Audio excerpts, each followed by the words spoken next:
இயேசுவின் ரத்தம் ஜெயம்.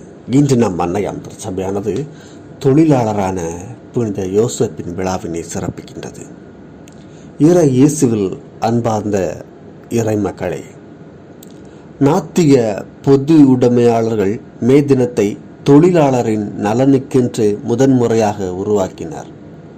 இதற்கு முழுமையான பொருள் கிடைக்கும் வகையில் 1955 ஆண்டு திருத்தந்தை 12ஆம் பத்திநாதர் தொழிலாளரான புனித சூசேப்பர் திருநாளை மே மாதம் 1ஆம் நாளில் திருச்சபை முழுவதிலும் கொண்டாட பணித்தார்.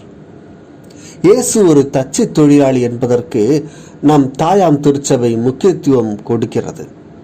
இயேசுவை இப்பணிக்கு உருவாக்கியவர் சூசையே. மனிதன் தன் கைகளாலும் தன் அறிவாற்றலாலும் கிறிஸ்துவின் மறையுடலை கட்டி எழுப்ப கடமைப்பட்டவன் என்பதை புனித சூசேப்பர் தன் வாழ்வின் வழியாக உணர்த்தியுள்ளார். இன்றைய உலகில் மனிதன் தனது முயற்சியினாலும் திறமையாலும் அடைந்த மாபெரும் வெற்றியை நினைக்க அனைவரையும் மெய்சிலிர்க்க வைக்கிறது. அனைத்து நாட்டு மக்களும் கைகோர்த்து பணியாற்றுகிறார்கள் என்பது வெற்றிக்கு மூல காரணமாக உள்ளது. உலக மாந்தர் அனைவரும் ஒரு குடும்பத்தினர் போல் சுருங்கிவிட்ட காட்சி வியப்பானது. புதிய சாதனங்களும் கண்டுபிடிப்புகளும் எவ்வாறு பயன்படுத்தப்பட வேண்டும் என்பதை திருச்சபை உலக மக்களுக்கு எடுத்து வருகிறது.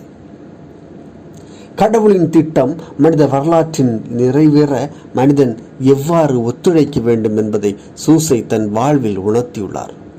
உலகின் பல பகுதிகளிலும் மனித உழைப்பின் மாண்பினை பாராட்டும் விழா மே மாத 1 நாளன்று கொண்டாடப்பட வேண்டுமென்று இத்திருவிழா நிறுவப்பட்டது. உலகை படைத்து பராமரித்து ஆளும் இறைவா, உழைக்க வேண்டும் என்னும் நியதியே மனித இனத்திற்கு தந்துள்ளீர். நாங்கள் புனித யோசேப்பின் எடுத்துக்காட்டான வாழ்வாலும் மன்றாட்டாலும் நீர் கட்டளையிடும் பணிகளை புரியவும் நீர் வாக்களித்த பேற்றை பெற்றுக்கொள்ளவும் எங்களுக்கு வரம் அருளும். ஆமென்.